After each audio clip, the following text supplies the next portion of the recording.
It's always a great night when we can bring other voices into the conversation because as much as I like talking to you, which I do, I love talking to you, buddy, but it's always nice to add a different voice, a different name to the conversation. So today we are very, very lucky to be joined by a member of the Barton Street Battalion and the man who makes some of the best tifos in the entire country, Tony Thanks, Tifos. Iacoviello. Welcome to the show, sir. We really appreciate you taking the time to talk to us today. Oh, thanks. Thanks for the intro. I'm glad you appreciate what I'm doing. That's all. It's a fun thing that we're doing. It's always good to get a little pat on the back that people like what you're doing, right? Well, absolutely, and it's well deserved. For those of you who haven't seen his stuff, you got to check it out. We'll be showing pictures throughout the show. But Tony, I want to start here, and I want to get from the beginning to when you started doing this to where we are now with some of the incredible tifos that you've created. How did you kind of get into this? How did you get involved with the Barton Street Battalion? Give us kind of your Mm. backstory so people kind of get to know you a little bit better.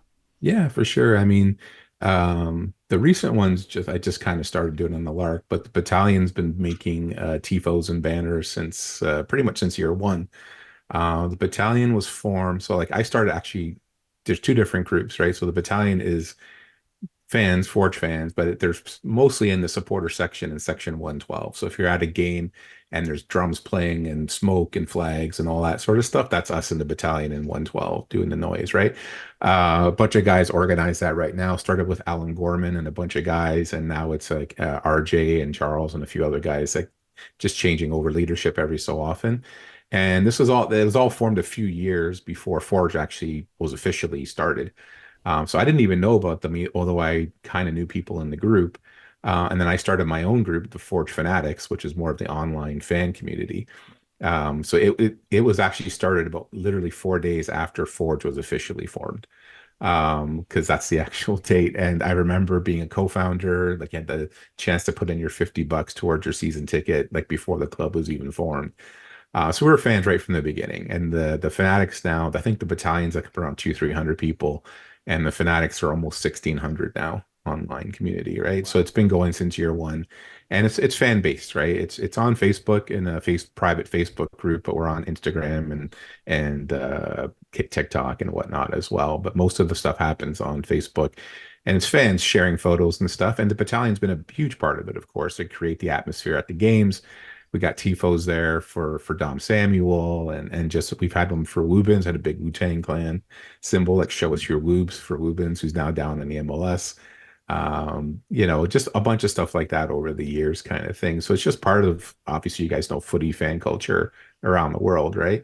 Um, Art wise, like, yeah, there's a couple of mine there. Buddy Bunga there, number 39, and the most recent one for Dom Samuel there. I mean, I've been doing art my whole life, right? And then I just got kind of bored a little while ago, to be honest. I was like, I had some time. And this is truly like homemade. There's the Tristan Borges one, and there's a Quasi Poku one that some other people made there. But we had painting parties and stuff like that. I just kind of went, and this is truly homemade, like basic fan grassroots type stuff. I mean, the banner itself, I mean, costs like $15 for material, and all the paints and that are just dollar store stuff, right? Like foam brushes and dollar store. The most expensive thing I have is like a projector, an old one that I bought a while back, so I can kind of shoot the image on the canvas and keep it looking not completely distorted a little bit, you know. But yeah, I just did it for fun. And Dom is the fourth one that I've done now. We haven't hung it yet. So we got to surprise him with it when he comes by to see it. But I got to show Benny in person there at an away game watch party. And then after the last couple of games, we had Borges and Alex Achinyoti Janssen come up and check theirs out and stuff too. But yeah, it's born out of the same fan culture, like footy culture that you see around the world. We just want to express our appreciation for the guys on the team, for the team themselves, and it's just a fun thing to do, right? And I kind of I've been told that it's a little bit more involved, a little bit up a notch from what most people have been doing, because a lot of it's just text-based type stuff, and I decided to do the more art kind of way of doing it as like pictures of the actual players and that sort of thing. But Yeah, that's kind of it. So just like maybe a month ago or so, I just had some time on my hands and I had a bunch of like paint lying around my garage. I do a bunch of like woodworking and other stuff. Right. I had a bunch of paint and tools laying around. I thought, the heck with it. Let's just do one of these and see where it goes. And yeah, it's got a really good response. And here I am. I gotta say the Dom Samuel one is fantastic. He's family friends with someone that I used to work with, and I hear so much about Dom all the time. So the fact that Oh that yeah. was one of the ones that you did was like, Yeah. I'm like, this is fantastic. Yeah, yeah. I mean, part of the culture, myself and Alan Gorman, the guy, one of the guys started the battalion. Last season and the season before, he had a Twitter space going that was called Following Forge.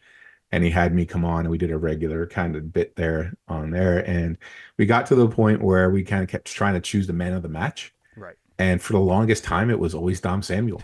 So we just kept saying, you know what? We're just going to call it the Dom Samuel Man of the Match Award and give it to somebody else.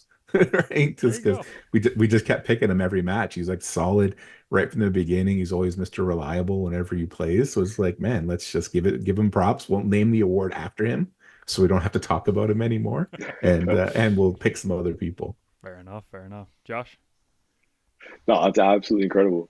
I was just sort of curious, how has making the tifos and stuff help you build a bigger connection to the club and what that sort of looked like? Yeah, I mean the fans themselves. I mean, I already know a lot of them because I'm really involved with the fan group. So it's kind of neat when you're walking around the stadium and like, hey, are you Tony? You're the guy from the Fanatics. I was like, yeah, yeah. I was even at a restaurant a couple of weeks ago downtown Hamilton with a friend of mine, and the waiter was like, hey, are you in the battalion? And like, you're Tony, right? It's that kind of. It's almost like being a mini star. Like I make at least that's the way I like to look at it, right? 100%. But yeah, especially with that, the last little while, the response from the group has been pretty huge. And we're going to be branching out and doing a few other things too, to raise money for charity that we can discuss. But yeah, no, it's been great, and they've been really receptive. They really appreciate what's happening and stuff. The players love it. The ones that have gotten a chance to see it and stuff, like a lot of these guys are young players.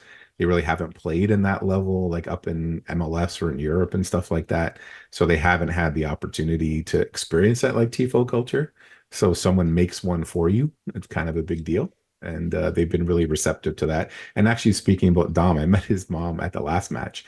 We were chatting and stuff like that. And she's messaged me when she saw the new one that we put up, and she's super happy, but she's keeping it a secret until Dom gets to see it. Fair enough. Yeah. That's wicked. You mentioned some of the stuff that you guys are potentially working on with charities. Do you wanna enlighten us on that? Sure, sure. I mean, we've been trying for a long time. I know through the battalion, they are big supporters of Pride Raiser every year with a lot of the other supporter groups across the country. So we do that. What I'm gonna be trying to do in the Fanatics side of things is I've got some printouts, so they're very similar to what you see in the Tifos. The sort of mess around graffiti style, cartoony style of the individual players, and we're going to be printing them out, different size prints and stuff, and allowing the fans to buy a copy. And then I'm a huge supporter of Children's Miracle Network. I work at Remax and we do Miracle Home stuff with Children's Miracle Network that supports children's hospitals across Canada, United States. Locally here, it's McMaster Children's Hospital in Hamilton and or Toronto Sick Kids Hospital. So any proceeds that we make, I mean, we can get them printed fairly. I'll do the work for free. We can get them printed fairly cheaply, and then whatever profits there are, we're going to donate on behalf of the fan group and all the fans to McMaster Children's Hospital through Children's Miracle Network. So that's one of the things that we're hoping to do. Hopefully, we can raise a few hundred, maybe $1,000. Who knows? Every little bit helps.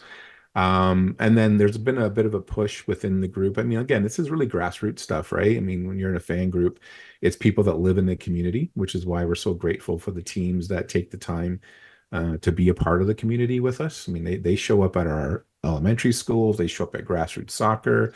They've been to the children's hospital to meet the kids and all that sort of stuff. And that's we're kind of talking before this. That's what makes you go from being a fan to a fanatic, right? I mean, I love football. Like I mentioned, you guys, I really got crazy into it back in '82 when I watched Italy win the World Cup for the first time, right? And I got to go down to James Street North and watch guys, running around with flags and, doing the whole thing in '82. So I mean, I'd always be a football fan. I'd show up at the stadium, I'd watch the games, but to be a fanatic, to be a supporter, you want to feel like they're one with you, right? That they're working Yeah. with you to make the community better, right? And that's really what you want to see and what makes you dedicated to a team like that. And the people, like, they got that in them, right? They want this place to be better.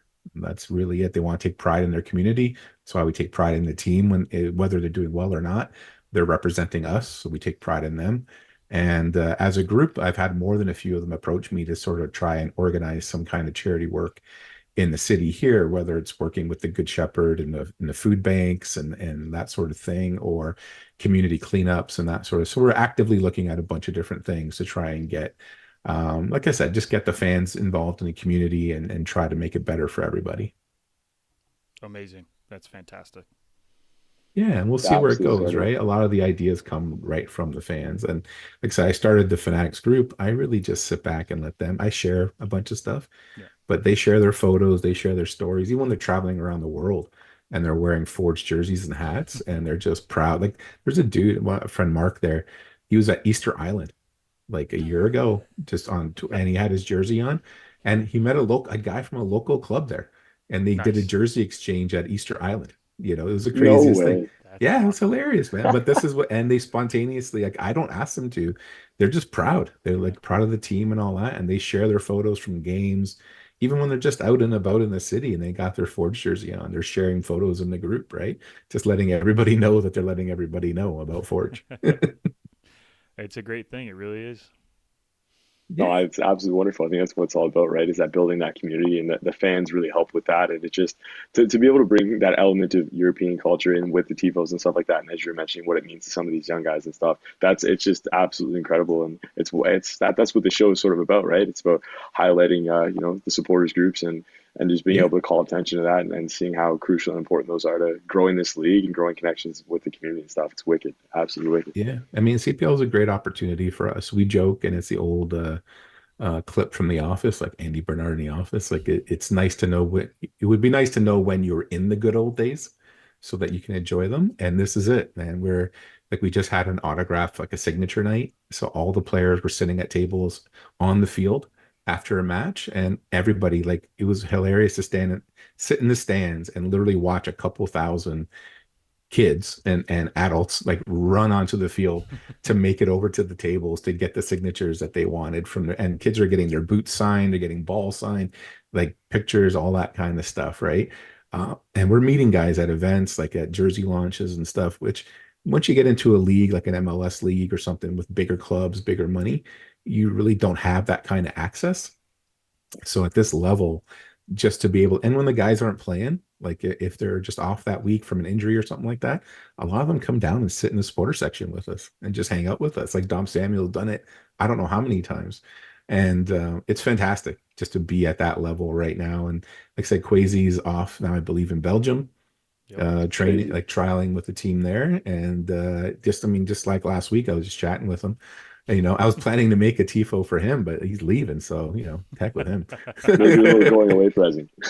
Yeah, yeah, we have one for him, the Pokemon ball, that Poke True. one, Yeah. Yeah, yeah. but yeah, no, it's fantastic. And we had, Daniel Crutzen went Yep. down the States, and Kwame Awuo has been down there in St. Louis for a while from year one. We follow these guys still. Oh yeah. Years later, Lubins is actually he's with Nashville, but he's playing for their B team in Huntsville, Yep. and they're playing the TFC B team at York U next week. So there's a bunch of us going to go down and say, "Hey, Whoops, what's been going on?" and Nice. see what's Wicked. yeah. So that's it, man. And it's great. Like I said, and we just want to again, it's just a pride in the community, pride of where you're from. Like I was telling you, my kid, Mateo, my older son, like like I said, I'm Italian and I've been watching the game, so I've been fortunate enough to see Italy win two World Cups and a Euro in my lifetime, which a lot of fans don't get a chance for that to Right. happen, right? And I watch Inter Milan and they've won the treble, and I've had my fair share of good and stressful moments with them over the years.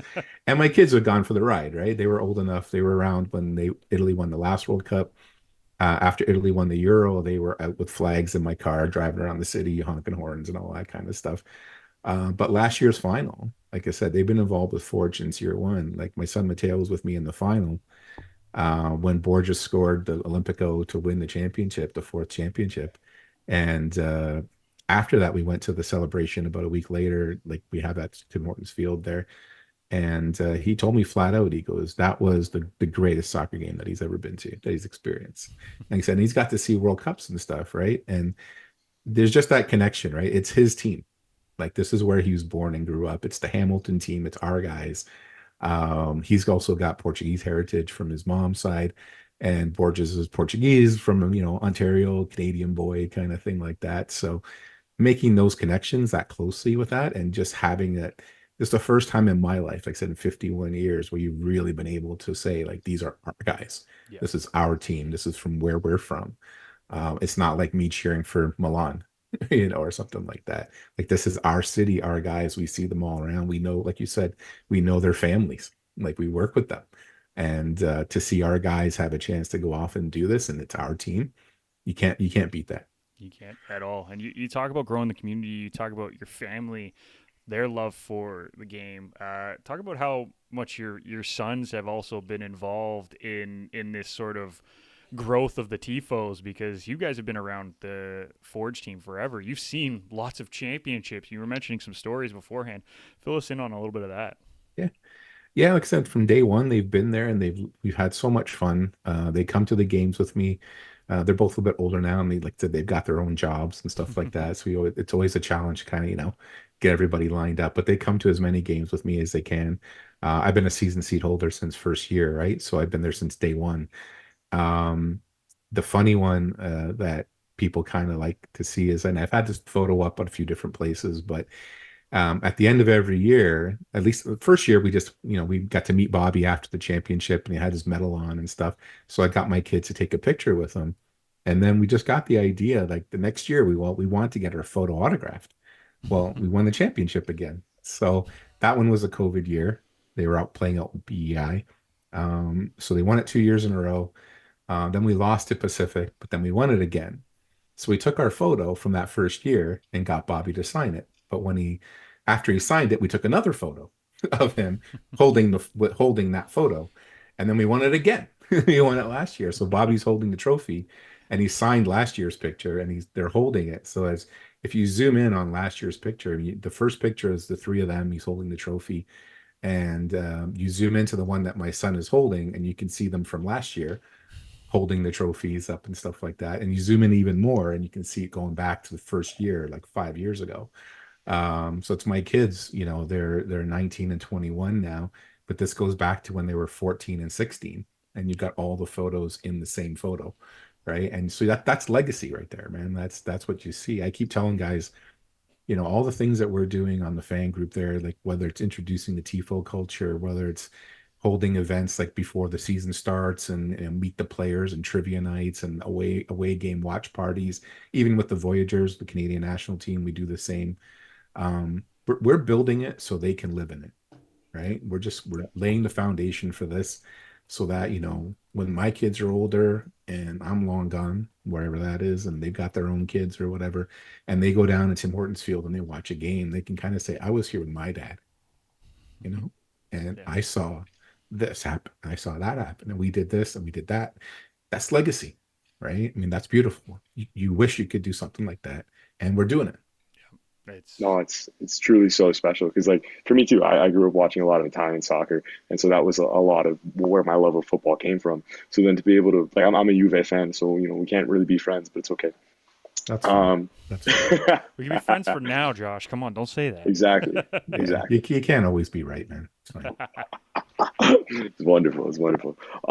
But yeah, like to have the opportunity to say that you were here at the beginning, because you look at those clubs in Italy, they've been around for 100+ years, Yeah. and you're really, you get to put your stamp on it and say, no, we were here from the get-go, and we got to introduce sort of these elements and help grow the community in this way. Like it's so wicked, so special. And yeah, that's what's beautiful about the CPL. It's like you feel so connected. It feels like really communal, and you can get to know these players and you get to know their families. And I don't think there's a league like it. Like it holds a special place in my heart, and it holds a special place in yours. And you're doing a lot for it. You know what I mean? And it's wicked. I love it. I love everything. Yeah, we're trying to do what we can, man. I go, support local soccer. Like CPL is part of it. The Northern Super League is starting up next year, and so I've got the Northern Soccer League super fans group that we kind of got started to support them as well. But even down League One Canada, all the League One teams that you see out there, your local clubs, if you got time, I mean, you got $10 to spare, go out and watch a game. I got to see the Vancouver Whitecaps Elite Girls win the Interprovincial Championship at Tim Hortons Field a couple weeks ago, Yep. and now they're playing in San Salvador, and now they've qualified for the group stage in CONCACAF. Yeah. You know, Crazy. like this is our local, League One teams. These are the semi-pro 16, 17, 18-year-old women, young women, like, about to go into college, university, and they're off playing a CONCACAF tournament. They're going to be playing against Christine Sinclair and Janine Becky and the Portland Thorns Yeah. in their group stage. And I it's mean, these wild. I'm sure they're And losing their Club minds. America too. They got a And crazy they're cool going to group. play Club America next week, I think this week or next week. Yeah. And yeah, they're actually Christine Sinclair. I mean, she had her last game as part of the women's national team at BC Place. Now she's going back again because she's got to play them as part of the Portland Thorns in this CONCACAF tournament, right? It's crazy. It's absolutely crazy, but really it's is. amazing. And even in the Canadian Championship, we get to play second leg against TFC next week. But there's a bunch of League One teams from Quebec and whatever, like the TSS Rovers and the guys from Outremont in Quebec that we've played against as well, and they've had the opportunity. So I mean, Canadian football I mean, a bunch of other people have said it. That is not a new idea, but it's never been in such a great place. In the 51 years, I've seen the Hamilton Steelers come and go and the Toronto Blizzard come and go. Yep. But yeah, right. The way it is now, the amount of support and where it's going to go in the next 5 or 10 years is, I can't even imagine. I've never seen anything like this in my lifetime. So I'm excited. Yeah, no, it's something that I think all fans and players alike who have been in and around Canadian soccer for the past 30 years all can kind of say the same thing, is that we're heading in the right direction finally, from a player perspective, from a team perspective.